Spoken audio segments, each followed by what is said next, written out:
Holiday season na guys. Ito yung isang menu na hindi mawawala kapag holiday season.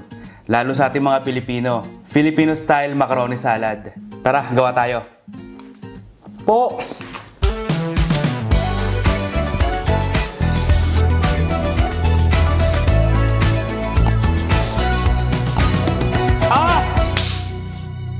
Madali lang to guys ha. Etong elbow macaroni na to, lulutuin lang natin to ng mga 7 to 9 minutes para al dente. 1.5 cup ng elbow macaroni. Tapos dapat, huwag nyong tatakpan ha. Naka-medium heat lang ako dito, tapos huwag nyo nang tatakpan. At kapag nilagay nyo na, dapat kumukulo na yung tubig. Tapos halu-haluin nyo lang para hindi dumikit. Hindi sila magdikit-dikit. Yan. Habang hinihintay natin maluto yung pasta, gawin natin tong pangpasarap. 2 Nestle All-Purpose Cream. 250 ml to ha.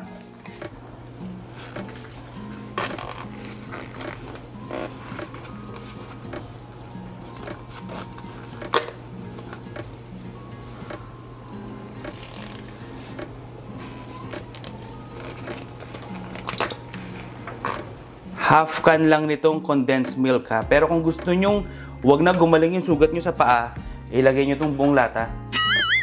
Half can lang.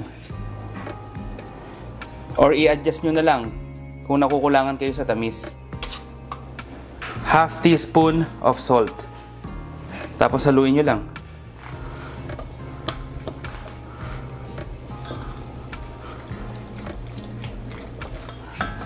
That's it.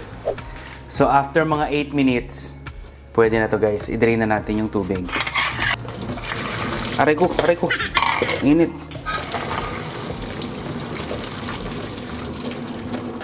Tapos hugasan lang natin ng malamig na tubig.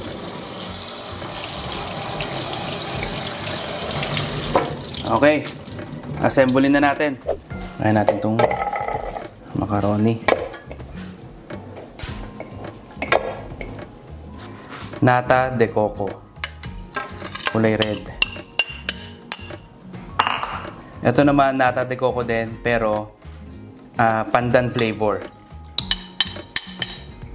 Kaong. Fruit cocktail. Tapos ilagay natin tong ginawa nating pampasarap. Yung ating creamer. Tansyahin nyo lang muna ha. Tingnan nyo kung huwag nyo muna ilagay lahat.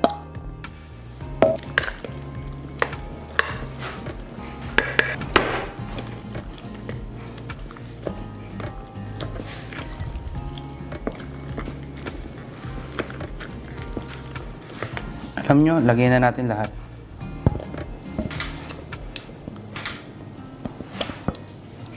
Tapos magdadagdag pa ako ng half cup of mayonnaise. Yan.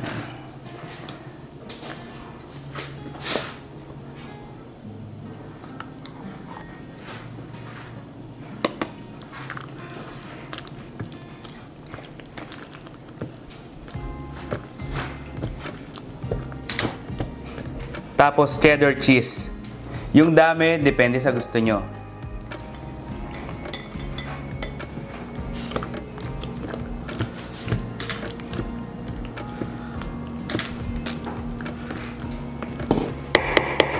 And then that's it guys. Ngayon, ang gagawin natin, papalamigin lang natin to ng mga 2 hours para mas masarap pa. Lalagay natin sa loob ng fridge.